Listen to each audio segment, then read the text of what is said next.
오늘은 누가복음 5장 1절부터 11절 본문으로 주님의 말씀이 우리의 삶에 그대로 옮겨질 때라는 제목으로 주의 말씀을 전하겠습니다. 오늘 본문은 베드로의 인생이 변화된 이야기입니다.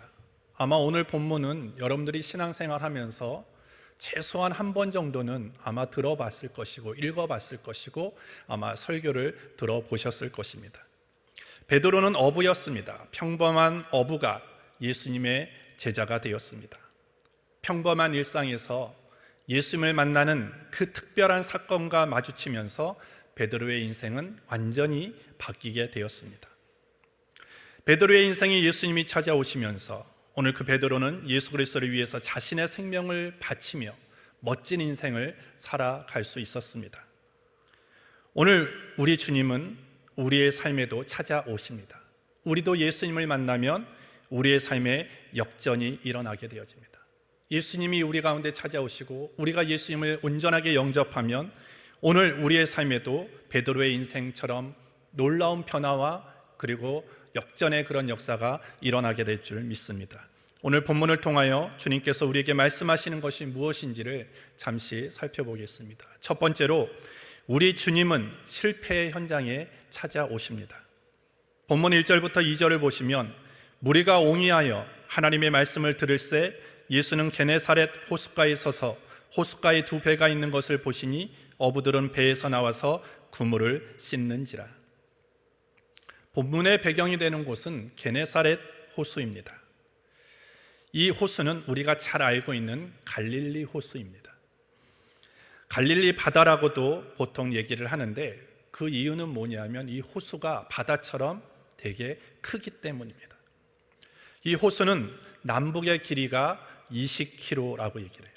그리고 동서의 폭이 12km라고 얘기를 합니다.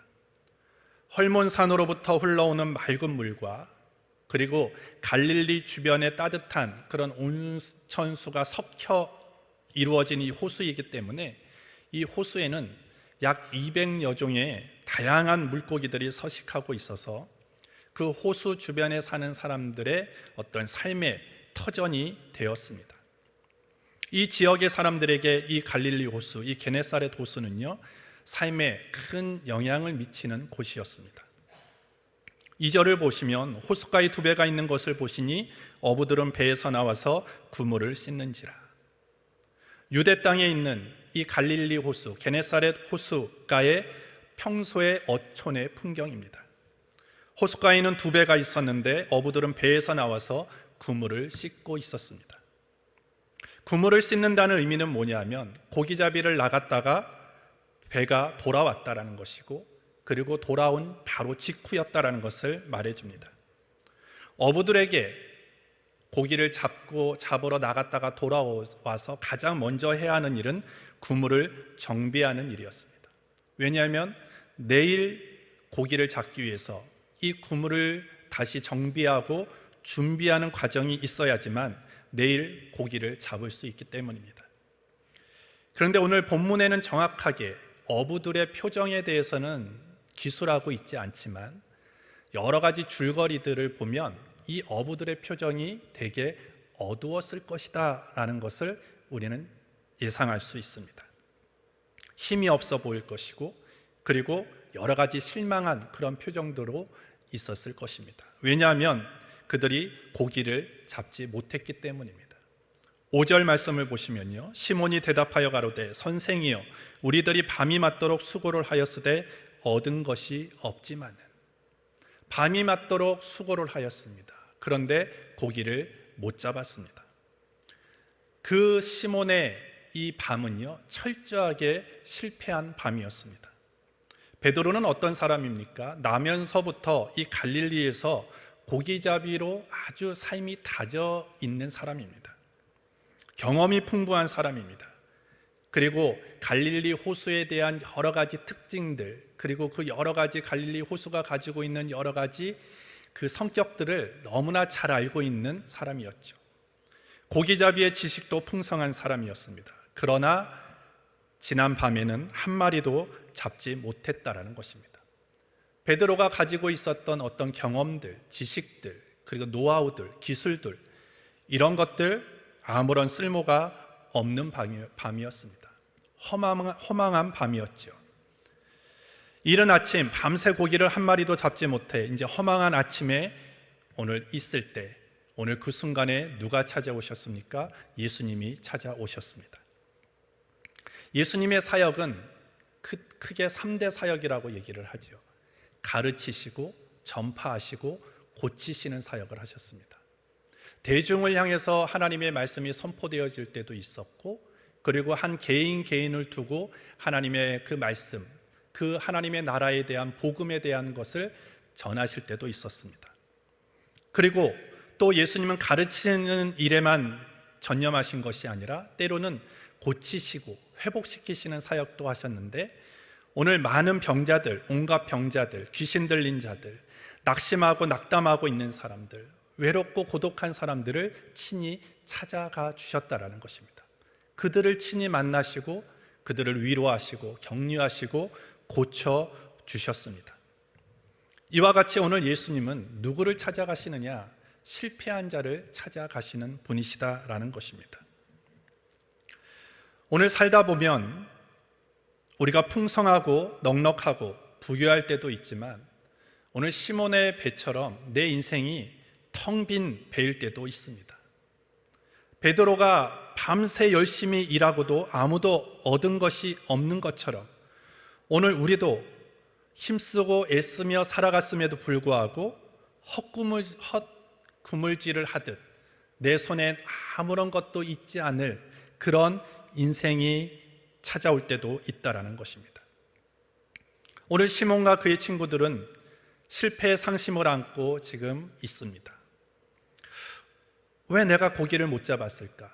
왜 내 기술과 내 지식과 내가 이제까지 경험했던 것들이 왜 아무런 실력을 발휘할 수 없는 밤이었는가? 라고 하면서 자책하면서 있을 때, 오늘 그곳에 예수님이 찾아오셨다라는 것입니다. 예수님의 빈배에 예수님이 찾아오시는 것처럼 오늘 우리의 인생도 텅 빈 배와 같을 때가 있지만, 그때 누가 찾아오시느냐? 우리가 분명히 알아야 될 것은 그때 예수님이 찾아오신다라는 것입니다. 오늘 우리의 사람은요, 내가 잘날 때, 내가 잘 나갈 때, 내가 성공할 때, 내가 힘이 있을 때, 내가 권력이 있을 때 우리 주변에는 사람이 많이 있습니다. 하지만 내가 가지고 있던 힘, 권력, 명예, 물질, 이런 것들이 다 사라질 때는 그것과 동시에 누가 사라지느냐 하면 내 주변에 있던 사람들이 다 사라집니다. 내 주변에는 아무도 없게 되어집니다. 실패한 자로 전락하게 되어지는 순간 모든 사람들이 나를 떠나가지만, 그러나 오늘 예수님은 모두가 떠나간 이 빈배와 같은 내 삶의 자리에 찾아오시게 된다라는 것입니다. 오늘 주님은 내 자신의 경험과 실력과 지식이 전혀 아무런 것 나에게 도움이 되지 않는다라고 내가 철저히 깨닫고 완전히 빈배가 되었을 때 예수님은 찾아오십니다. 그러기에 오늘 세상에서 빈배는 무엇을 뜻합니까?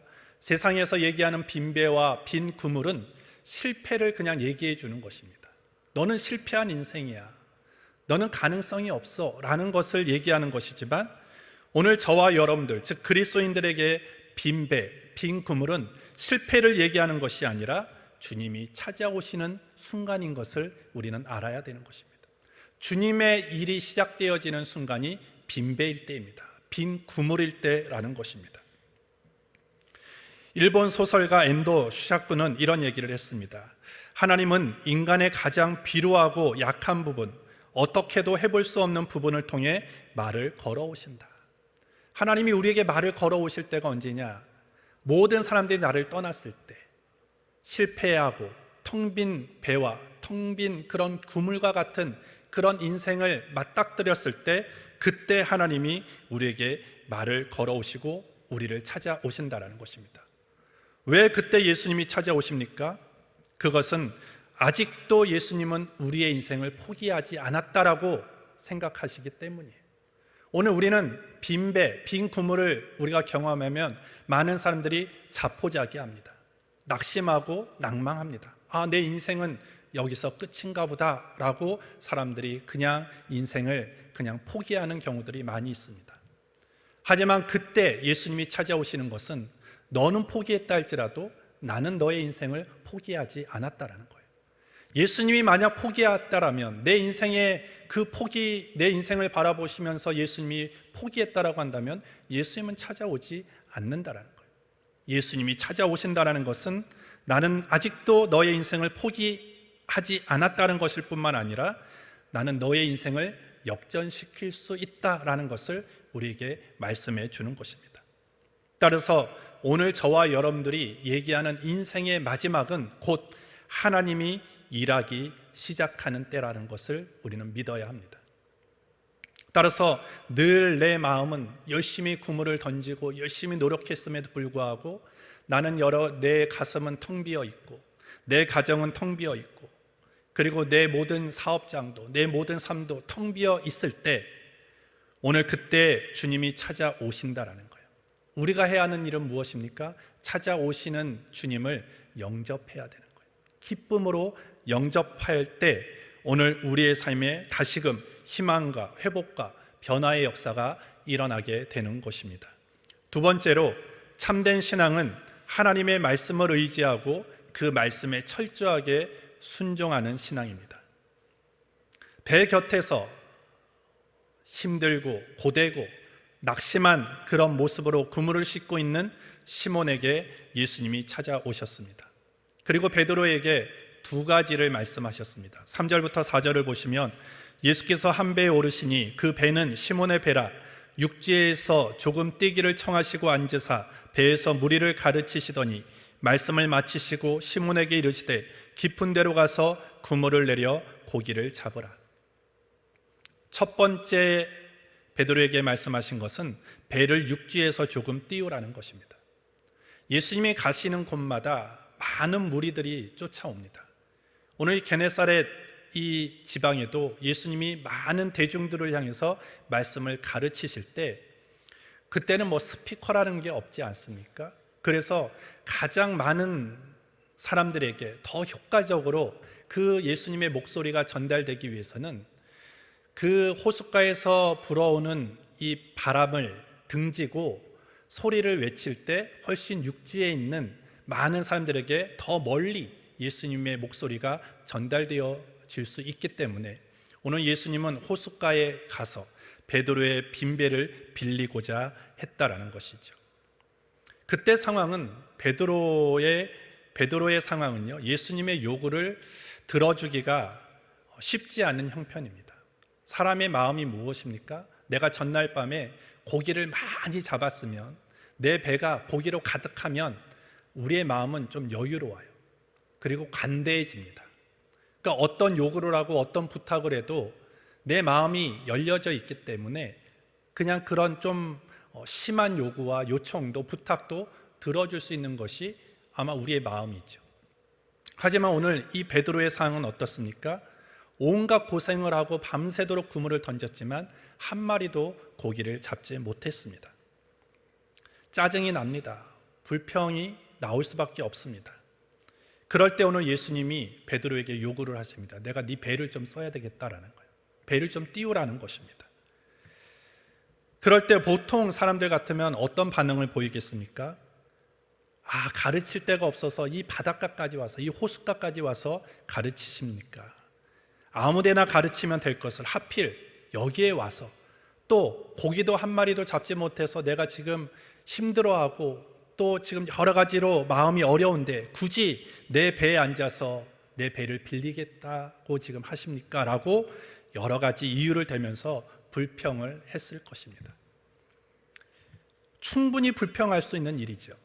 그런데 오늘 시몬은 불평하지 않습니다.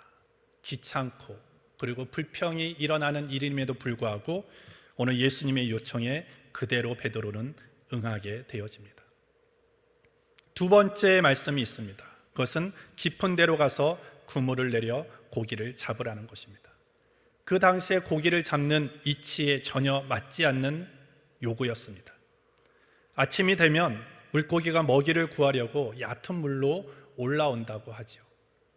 그런데 오늘 주님은 이미 해가 떴음에도 불구하고 깊은 데로 가서 그물을 내리라고 지금 말씀하시니 이거는 고기 잡는 방법과 이치와는 전혀 동떨어져 있다라는 것입니다. 고기 잡는 것은 베드로가 전문가죠. 그래서 고기가 어떤 시간에 어느 곳에 많이 몰린다라는 것은 베드로가 가장 잘 아는 사람입니다. 왜? 베드로는 이 호숫가에서 태어나서 호숫가에서 자라난 사람이에요. 그런데 예수님은 어떤 직업이었습니까? 목수의 일을 했습니다. 고기를 잡은 일이 없어요. 늘 목수로 나무와 가까이 하고 뭔가를 만드는 그런 직업을 가지고 있었던 분이시죠. 경험도 없고 잘 알지도 못하는 예수님이 고기잡이의 전문가 그리고 낚시의 어떤 프로인 이 베드로에게 지금 훈수를 하고 있습니다. 이런 얘기를 들을 때 보통 사람들은 무시할 수 있어요. 내가 너보다 훨씬 전문가야. 너보다 경험도 많아. 내가 더 실력이 좋아 라고 하면서 화를 낼 수도 있고 아니면 그 사람의 말을 아예 무시하고 지나갈 수도 있습니다. 예수님의 말씀이 이치에 맞지 않다고 상식에 어긋난다라고 해서 그냥 무시할 수도 있습니다. 근데 오늘 베드로는 어떻게 합니까? 주님의 말씀에 철저하게 순종하고 있습니다. 이 순종이라는 것은 쉽지 않습니다. 배를 빌려드리는 것도 쉬운 일은 아니지만 다시 깊은 데로 가서 그물을 내리는 것은 더 훨씬 어렵습니다. 왜냐하면 고기 잡는 시간이 아니에요. 오늘 베드로의 이제까지 고기를 잡는 여러 가지 인생 속에서 이런 법은 없었습니다. 그리고 이미 그물을 다 씻어서 정리를 했습니다. 왜냐하면 그물을 정리했기 때문에 지금 다시 그물을 내린다면 다시 돌아와서 그물을 다시 재정비를 해야 돼요. 그러다 보면 밤에 고기를 잡으러 나가지 못하는 경우도 생길 수 있다는 것입니다. 그리고 이미 지쳐 있어요. 빨리 집에 들어가서 쉬고 오늘 또 저녁에 다시 고기를 잡으러 나가야지 하고 하는 이런 찰나입니다. 그런데 오늘 예수님이 깊은 곳으로 가서 그물을 내리라고 말씀하고 있는 것입니다. 그런데 오늘 결론은 어떻게 합니까? 베드로는 예수님의 말씀을 듣고 말씀대로 그대로 행동하고 있습니다. 오늘 사람이 하나님의 말씀에 순종하기 어려운 이유는 뭐냐면 내 생각과 맞지 않기 때문이에요. 하나님이 나에게 말씀하시는 것들이 내가 생각하는 것과 비슷하거나 일치하면 그렇게 행동하기는 어렵지 않습니다.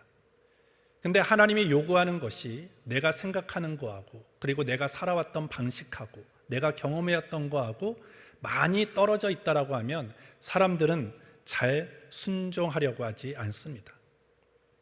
사람들은 세상의 이치와 자기의 경험이 하나님의 말씀과 맞으면 하려고 해요. 하지만 안 맞으면 안 하려고 하는 것입니다. 하지만 오늘 베드로는요, 전혀 이치에, 논리에, 경험에 맞지 않는 예수님의 명령이지만 그대로 따라가고 있는 것입니다. 지금 이 자리에서 어부인 베드로 그리고 목수인 예수님, 서로 다른 전문의 직업이지만 오늘 목수였던 예수님이 물고기를 잡는 법을 다시 가르쳐 주고 있는 것입니다. 말도 안 되는 상황이죠. 그런데 오늘 이 자리에서 잘 보면 이 어부였던 베드로는요, 목수였던 예수님 말씀 앞에서 내가 누군지 알아? 라고 얘기하지 않아요. 지금까지 자신의 경험 그리고 자신의 능력이 얼마나 있는지에 대해서 얘기하지 않습니다. 그리고 그것을 바탕으로 한 자신의 생각과 판단이 어떠한지를 고집하지 않습니다. 자신의 경험도 내려놓고 자신의 생각과 판단도 내려놓습니다. 오직 여기는 주님의 말씀에 순종하는 베드로의 행동만이 지금 남아 있습니다. 이것이 순종이라는 것입니다. 오늘 우리가 하나님의 말씀을 듣는 것으로만 끝내면 안 된다는 것이죠. 말씀에 대해서 오늘 우리가 보통 우리의 신자, 우리 그리스도인들은 하나님의 말씀을 귀중히 여긴다고 다들 얘기를 합니다. 하나님의 말씀을 사랑한다고 얘기를 합니다. 그러나 우리가 잘 깊이 들어가 보면 하나님의 말씀을 사랑하지도 않고 하나님의 말씀을 귀중히도 여기지 않는 모습이 우리의 삶에 너무나 많이 있다라는 것입니다. 왜? 하나님의 말씀을 무시한다는 게 뭐냐면 하나님의 말씀을 그냥 듣는 것으로만 끝낸다라는 거예요. 여러분들 보십시오. 자녀가 뭔가를 부모님이 자녀에게 넌 이렇게 해라 라고 했을 때 네 알았어요 라고만 한다면, 그 다음에 행동하지 않는다면 그것을 순종이라고 얘기하지 않습니다. 부모님의 마음을 무겁게 여기고 부모님의 말씀에 대해서 그 말씀을 사랑한다고 우리는 얘기하지 않습니다. 거역한다고 얘기하죠. 엄마 아빠 말을 무시하는 거야? 왜 그대로 행동하지 않아? 우리는 보통 이렇게 얘기하죠. 우리도 마찬가지예요. 입술로는 하나님의 말씀을 사랑한다고 하고 하나님의 말씀을 귀하다고 여기면서 귀하다고 얘기하면서 정작 그 말씀을 내가 따라 행동하지 않는다면 결국은 하나님의 말씀을 무시하는 것이다 라는 것입니다. 따라서 오늘 우리는 베드로처럼, 베드로가 배 위에서 주님의 말씀에 적극적으로 순종했던 것처럼 저와 여러분들이 살아가는 일터, 가정, 모든 공동체 속에서 내 뜻이 아니라 하나님의 말씀을 따라 행하는 저와 여러분들이 되어져야 될 줄 믿습니다. 바른 믿음이라는 것이 무엇입니까? 그것은 하나님의 말씀을 믿는 것이고 하나님의 말씀을 순종하는 것입니다. 하나님을 믿는다는 것이 무엇입니까? 뭔가 보이지 않는 대상을 나는 그냥 믿어. 무엇으로 믿음을 증명하겠습니까? 하나님을 믿는다는 것은 하나님의 말씀을 믿는다는 거예요. 하나님의 말씀을 사랑한다는 것입니다. 왜? 하나님의 말씀에는 하나님의 뜻이 담겨져 있어요. 하나님의 인격이 있습니다. 하나님의 계획이 있습니다. 하나님의 생각이 담겨져 있는 것이 하나님의 말씀이라는 거예요. 따라서 그 말씀을 사랑하는 것이 곧 하나님을 사랑하는 것이고 그 말씀을 인정하는 것이 하나님을 인정하는 것이다 라는 것이죠. 따라서 참된 신앙은 하나님의 말씀을 의지하고 그 말씀에 철저하게 순종하는 신앙이다 라는 것이죠. 여기까지는 다 동의할 수 있어요. 그래, 순종해야지. 근데 왜 우리는 정작 삶의 자리로 나아가서 순종하지 못하느냐라는 거예요. 그것은 타이밍을 잃어버렸기 때문이에요. 순종에 있어서 가장 중요한 것이 타이밍입니다. 때를 놓치면 순종하기가 힘들어요. 여러분들, 우리가 보통 하나님의 말씀을 듣고 하나님의 말씀을 읽고 묵상할 때 하나님이 주시는 은혜로 말미암아 감동을 받습니다. 그래, 내가 그렇게 살 거야, 그렇게 할 거야, 그렇게 행동할 거야 라고 결단을 합니다. 근데 결단하는 것만으로는 아무런 의미가 없다라는 것이죠. 즉각적으로 순종해야 됩니다. 미루지 말고 순종해야 됩니다. 여러분들, 하나님이 말씀하실 때 또 누가 말하냐면 사단이 얘기합니다. 하나님이 우리에게 은혜로운 말씀을 막 우리에게 주세요. 그래, 내가 그렇게 순종하고 그렇게 행동해야지. 사단이 가만히 있나요? 아니에요. 사단이 하나님이 말씀하시는 자리에 또 사단이 나타나서 똑같이 얘기합니다.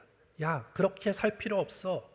그렇게 할 필요 없어. 너 그렇게 살다가 괜히 왕따 당해 허당되는 거야. 이렇게 속삭일 때가 있는 것입니다. 따라서 우리는 주님이 말씀하실 때 사단이 우리에게 말할 틈을 주지 않아야 된다는 거예요. 왜냐하면 우리가 은혜 받은 것이 오래가지 않아요. 감동받은 것이 오래가지 않습니다. 여러분들, 지난 주일에 말씀을 듣고 은혜를 받고 감동받은 것 오늘 물어보면 기억을 다 하시겠죠? 네, 기억하시리라 믿습니다. 근데 그것이 한 주는 갈 수 있어도 만약에 내년에 1년이 지난 다음에 오늘 11월 14일 날 여러분들이 은혜 받은 말씀이 무엇입니까? 라고 물었을 때 아마 열의 9은 기억을 못할 거라고 생각이 들어집니다. 그러니까 우리가 그 순간순간 받은 은혜와 감동이 오래 가지 못한다라는 거예요. 오래만 갈 수 있다면 우리는 순종을 미루어도 됩니다. 하지만 그 감동이 오래 가지 않아요. 은혜가 오래 가지 않습니다. 그래서 하나님이 그때마다 저와 여러분들에게 주시는 은혜, 감동을 통해서 주시는 그 말씀 앞에 즉각적으로 순종하지 않으면 우리는 순종할 수 없게 되어지는 거예요. 베드로가 너는 깊은 데로 그물을 가서 깊은 데로 그물을 던져라 라고 했을 때 이미 그물은 정리됐으니까 내일 깊은 데로 가겠습니다, 오늘 밤에 깊은 데로 가겠습니다 라고 했다면 과연 이 물고기가 잡혔을까라는 것입니다. 오늘 베드로는 즉각적으로 순종했습니다. 여러 가지 복잡한 생각이 들었을 거예요. 야, 그물 정리했는데 만약에 고기가 안 잡히면 어떡하지?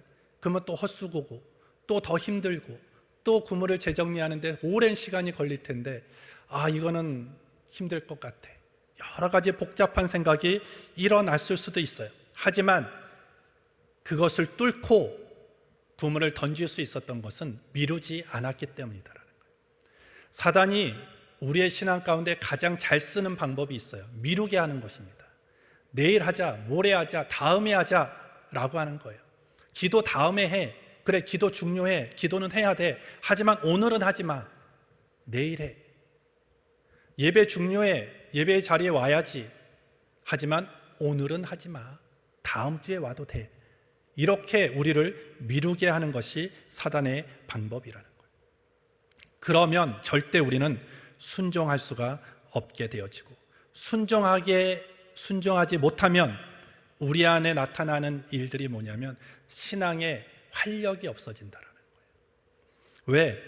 우리가 순종할 때 말씀이 내 삶에 그대로 옮겨져서 그것이 행동화되어질 때 거기에 하나님의 기적이 일어나기 때문이다라는 거예요. 우리는 말씀 읽어야 됩니다. 묵상해야 됩니다. 하지만 말씀을 읽고 묵상하고 깨달은 것으로만 있다면 우리의 신앙은 반쪽 신앙이 되어지는 거예요. 내가 깨닫고 묵상하고 내가 감동받고 은혜 받았던 것들을 이제는 내 삶의 자리로 그대로 가지고 와야 돼요. 그리고 그것을 행동하고 순종할 때 오늘 거기에서 하나님을 경험하는 귀한 역사가 일어나게 될 줄 믿습니다.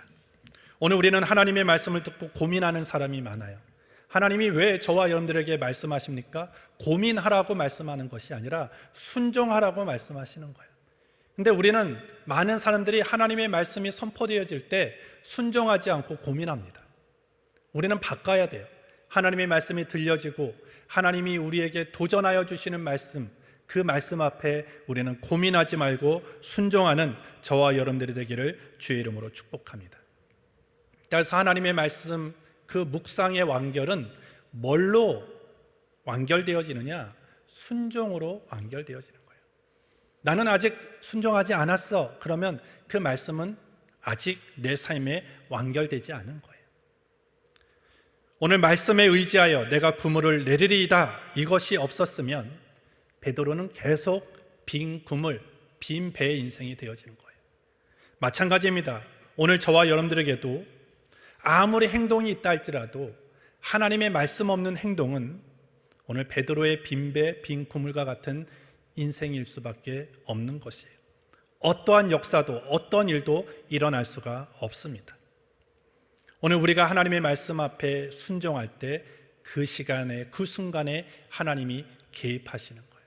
하나님이 찾아오시고 하나님이 개입하시면 거기에는 분명한 역사가 일어나게 되어지는 것입니다. 오늘 누가복음 5장은요, 예수님이 제자를 부르시는 사건입니다. 예수님이 제자를 부르시면서 뭔가를 지금 집중해서 보고 계시는 거예요. 뭔가 이 사람들이 똑똑한가? 어떤 세상의 스펙을 얼마나 가지고 있는가? 뭔가 유능한가? 이러한 사람을 찾으시는 것이 아니라 순종하는 사람을 찾으시는 거예요. 오늘 우리가 하나님의 자녀로, 주의 그리스도의 제자로, 하나님의 일꾼으로 나아가기 위해서 오늘도 찾으시는 사람은 누구냐 하면 하나님의 말씀을 의지하여 순종하는 사람을 하나님이 찾으신다라는 거예요. 이 자리에 모여있는 저와 여러분들이 하나님이 찾으시는 순종의 사람이 되기를 예수님의 이름으로 축복합니다. 마지막 세 번째로, 순종은 언제나 열매를 맺습니다. 5절부터 6절을 보시면 시몬이 대답하여 가로되 선생이여, 우리들이 밤이 맞도록 수고를 하였으되 얻은 것이 없지만은 말씀에 의지하여 내가 그물을 내리리이다 하고 그리한즉 고기를 애운 것이 심이 많아 그물이 찢어지는지라. 순종하기 어려운 상황 속에서 어쨌든 베드로는 순종했습니다. 하나님의 말씀, 주의 말씀에 의지하여 순종하여 깊은 곳에 가서 그물을 내렸습니다. 근데 어떤 일이 일어납니까? 밤이 맞도록 수십 번을 그물을 내려도 한 마리도 걸려 올라오지 않았던 물고기가 그 깊은 데로 가서 그물을 내리는 그 순간 그 그물이 찢어지도록 많은 고기가 잡히게 되었습니다.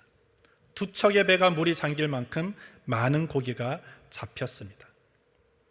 오늘 우리가 놓치지 말아야 될 것이 무엇이냐? 오늘 이 기적이 일어나는 지점이 어디였느냐라는 거예요. 그것은 우리의 열심이 많은 곳, 우리의 행위가 많은 곳이 아니라 하나님의 말씀을 의지하여 순종했던 그 자리에 기적이 일어난 것입니다.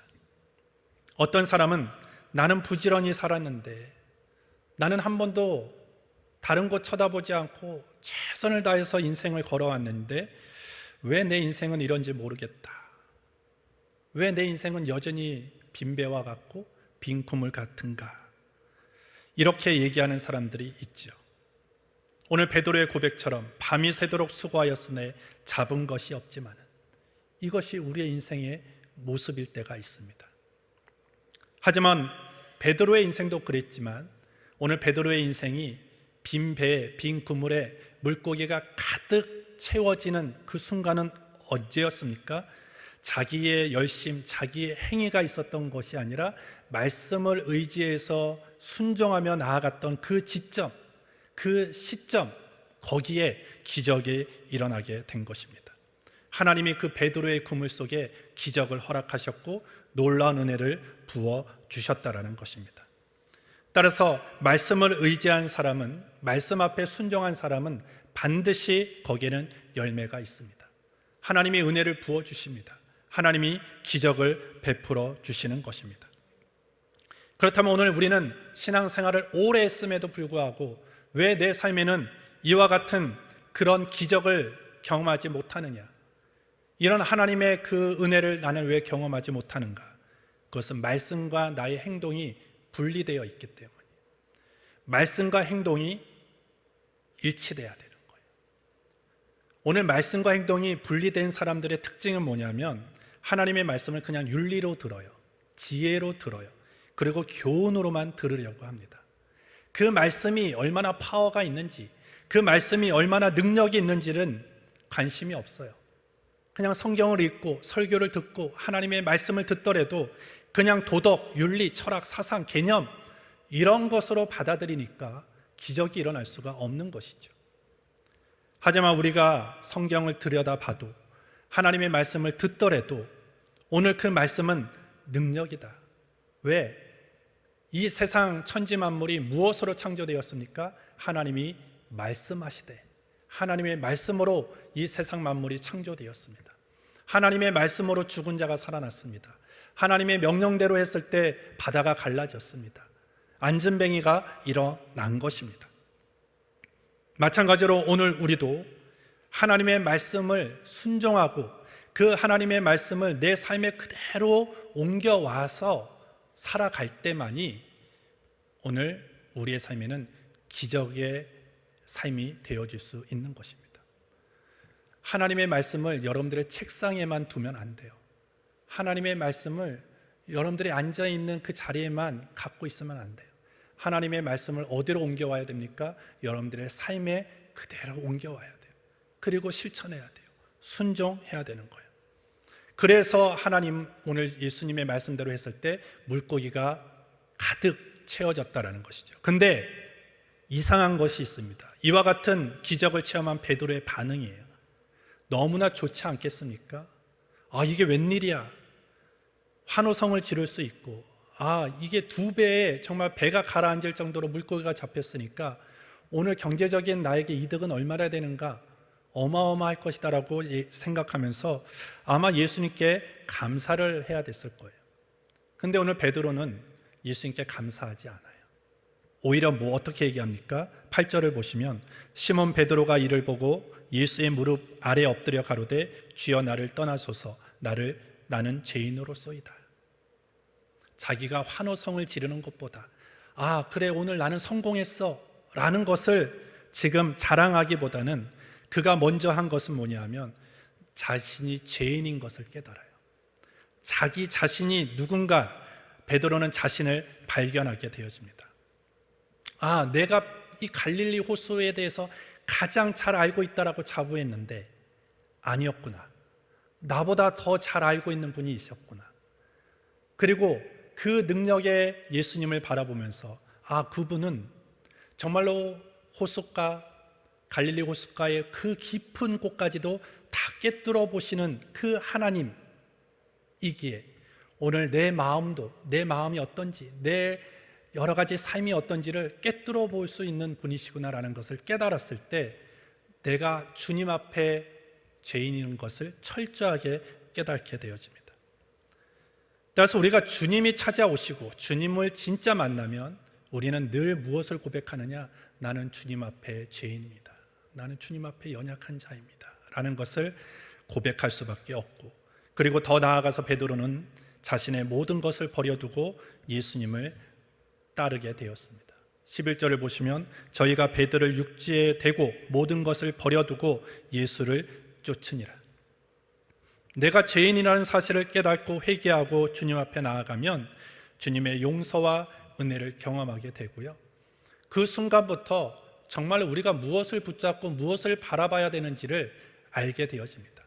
정말로 가치 있는 것이 뭔가, 내가 진짜 붙잡고 살아가야 될 영원한 것이 무엇인가를 알게 되어지는 거예요. 지금 베드로는 매일 나가서 굼을 던져서 물고기 잡아서 매일매일 그렇게 벌 먹고 사는 거에만 계속 집중하며 살아왔던 사람이에요. 다른 거를 생각해 본 사람도 아니고 다른 게 더 중요하다라고 여겨졌던 사람도 아니에요.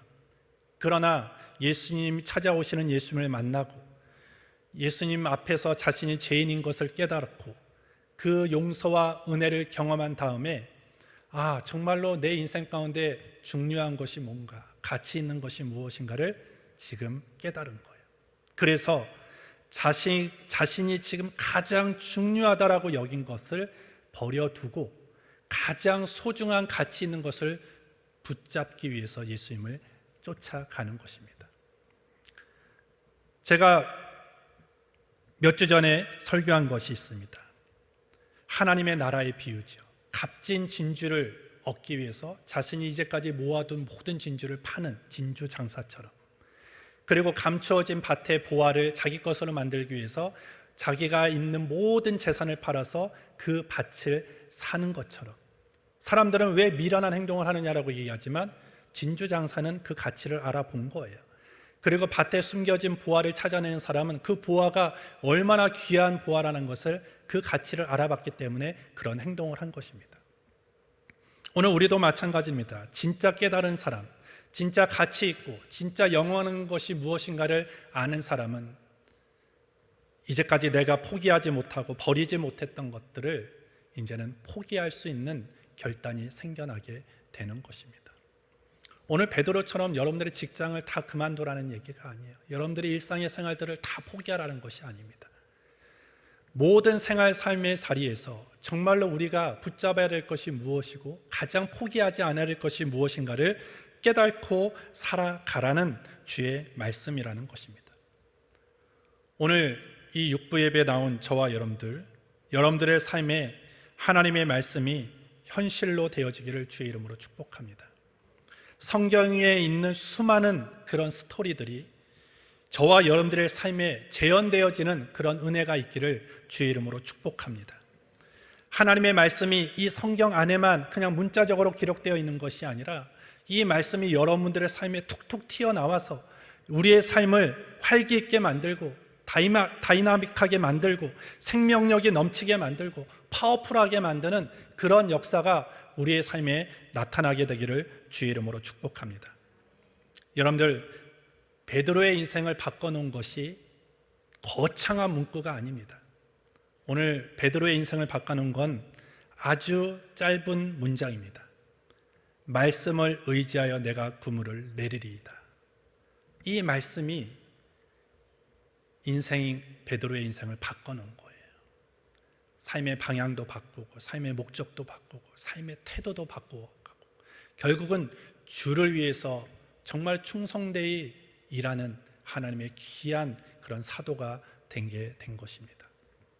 오늘 여러분들 밋밋한 인생 살지 마시고 몸이 건조한 인생 살지 마시고 여전히 빈배, 빈 구물과 같은 인생 살지 마시고 주님이 여러분들 가운데 찾아오실 때 기쁨으로 맞이하시고 내 경험과 내 논리로 하나님이 말씀하신 것들이 이해되지 않더라도 하나님의 말씀에 의지하여 내가 그물을 내리리이다 라는 이 시몬의 고백과 행동처럼 우리도 그렇게 살아갈 때 오늘 그 순종에는 반드시 열매가 있고 기적이 일어나는 것처럼 오늘 우리의 삶에도 동일한 역사가 일어나게 될 줄 믿습니다.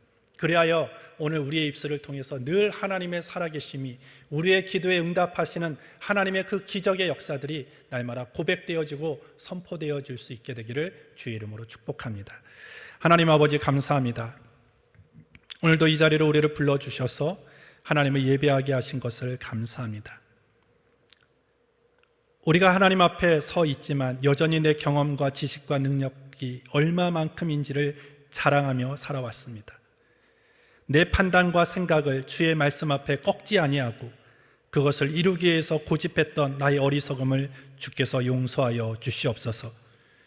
오늘 우리가 찬송하듯이 주님이 말씀하시면 나아가고 주님의 뜻이 아니면 내가 멈춰설 수 있는 모든 것이 주의 뜻에 있음을 고백하면서 오늘 베드로의 고백처럼 말씀에 의지하여 내가 그물을 내리리다고 하는 그 신앙으로 살아가는 우리 모두가 되게 하여 주옵소서. 그럴 때 우리 모두의 삶에 기적의 역사가 일어나게 하시고 변화의 역사가 일어나게 하여 주시고 은혜의 역사가 날마다 더하여 줄 수 있도록 도와주시옵소서. 예수님의 이름으로 기도합니다. 아멘.